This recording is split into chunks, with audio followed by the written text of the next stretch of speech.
नमस्कार दोस्तों, फिल्मी दुनिया की सितारों की इस जीवनी में हम आज एक ऐसी अदाकारा की बात करने वाले हैं जिसने अपने फिल्मी करियर में सैकड़ों फिल्मों में अभिनय किया और दर्शकों को रोमांचित किया।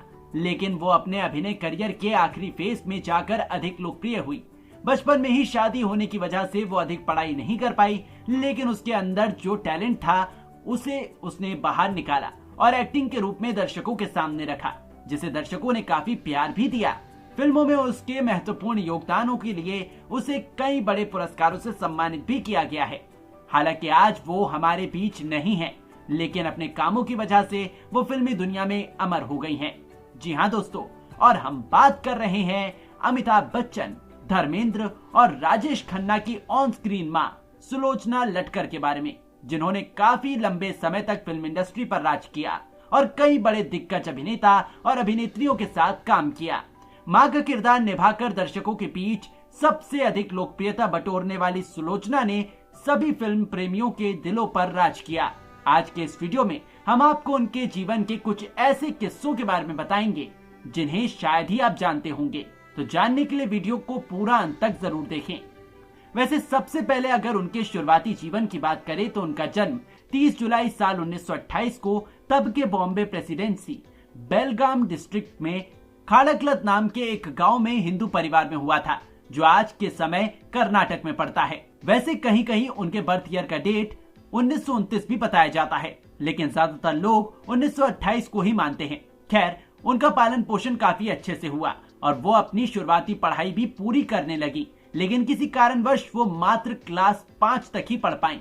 यहाँ तक कि उनकी शादी भी महज 14 साल की उम्र में ही हो गई थी। वैसे हम इसके बारे में आगे बात करेंगे, फिलहाल उनके अभिनय करियर के बारे में जान लेते हैं। दोस्तों, उनकी शुरुआती जीवन तो काफी अच्छे से गुजरा, लेकिन एक महामारी में अपने माता पिता को खोने के बाद घर की सारी जिम्मेदारी उनके और उनके बड़े भाई के ऊपर आ गई, जिसके चलते उन्हें कम उम्र में 30 रुपए महीने की सैलरी पर काम करना पड़ा। हालांकि उनके पति एक जमींदार परिवार से ताल्लुक रखते थे, लेकिन उनके जीवन के संघर्ष की कहानी बिल्कुल अलग है। माता पिता के निधन के बाद वो अपने भाई के साथ अपने गांव को छोड़कर कोल्हापुर आ गई और कोल्हापुर बेस्ड प्रफुल्ल पिक्चर्स में काम करने लगी, जो एक फिल्म स्टूडियो थी और जिसके ओनर मास्टर विनायक थे, जिनसे वो अपने पिता के एक पुराने दोस्त के जरिए मिली थी। वहां पर काम करते समय उनकी मुलाकात मशहूर गायिका लता मंगेशकर से भी हुई थी। कुछ दिन बाद Prafulla pictures company Bombay shift हो गई और उन्हें उसकी जॉब छोड़नी पड़ी, क्योंकि वो कोल्हापुर से बॉम्बे जाने में कंफर्टेबल नहीं थी। समय गुजरता गया और कोल्हापुर बेस्ड एक और फिल्म स्टूडियो में उन्हें काम करने का मौका मिला, जिसका नाम जयप्रभा स्टूडियो था और उसे फिल्म मेकर भालजी पेंढारकर द्वारा ओन किया जाता था। यहीं पर काम करते हुए उन्होंने अपने अभिनय करियर की शुरुआत भी की थी। वो सबसे पहले साल 1943 में एक मराठी सिनेमा चिमुकला संसार में नजर आई। उसके बाद उन्हें साल 1944 में एक हिंदी माइथोलॉजिकल फिल्म महारथी कर्ण में अभिनय करने का मौका मिला। हालांकि इन फिल्मों में उनके द्वारा काफी छोटा रोल किया गया था। इसके अलावा साल 1946 में उनका डेब्यू साल माना जाता है, लेकिन मुख्य रूप से देखा जाए तो उन्होंने साल 1943 में अपने अभिनय करियर की शुरुआत की थी। वो अपने अभिनय करियर के शुरुआती दौर में मराठी फिल्मों की लीड हीरोइन रही और हिंदी फिल्मों में एक सपोर्टिंग रोल में दिखी। आगे चलकर उन्होंने कई हिंदी और मराठी फिल्मों में काम किया और 40 से 60 के दशक में वो काफी पॉपुलर भी रही, लेकिन बॉलीवुड में वो अभी तक लोकप्रिय नहीं हुई थी। साल 1956 में उनके अभिनय करियर को एक बड़ा झटका लगा, क्योंकि सती अनुसुईया फिल्म में काम करने के बाद उन्हें कोई भी अपनी फिल्म में काम नहीं दे रहा था, क्योंकि उस समय किसी माइथोलॉजिकल फिल्म में काम करने के बाद किसी भी कलाकार को अलग जॉनर की फिल्म नहीं मिलती थी और ये चीज उनके साथ भी हुई। लेकिन किसी तरह उन्हें अब दिल्ली दूर नहीं फिल्म में काम करने का मौका मिला, जिसमें उन्होंने बेला की भूमिका निभाई थी और ये फिल्म साल 1957 में रिलीज हुई थी।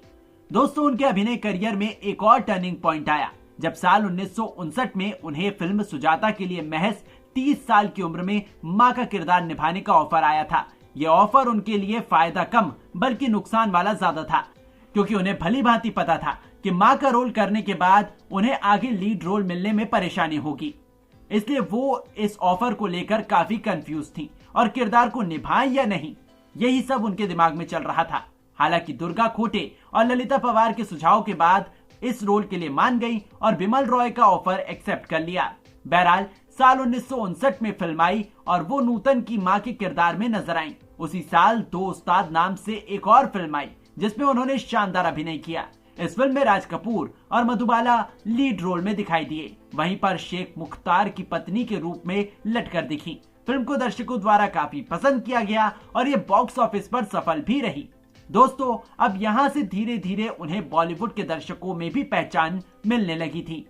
उन्होंने आगे दिल दे के देखो, संपूर्ण रामायण, बंदनी, संघर्ष, आदमी, कटी पतंग, जॉनी मेरा नाम, मैं सुंदर हूँ, कहानी किस्मत की, कोरा कागज और मजबूर जैसी फिल्मों में अभिनय किया।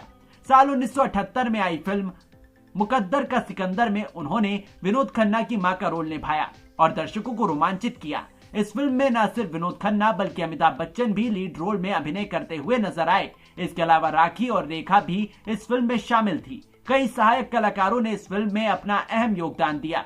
जब ये फिल्म बॉक्स ऑफिस पर रिलीज हुई तब दर्शकों ने इसे काफी प्यार दिया और इसके गानों को भी काफी पसंद किया गया। ये फिल्म साल की सबसे ज्यादा कमाई करने वाली फिल्म बनी और दिवाली की ऑल टाइम ब्लॉकबस्टर फिल्म साबित हुई।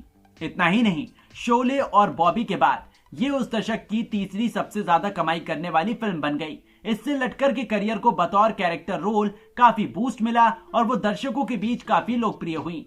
आपको बता दें कि लटकर ने राजेश खन्ना, अमिताभ बच्चन और धर्मेंद्र जैसे मशहूर कलाकारों की मां का रोल किया है।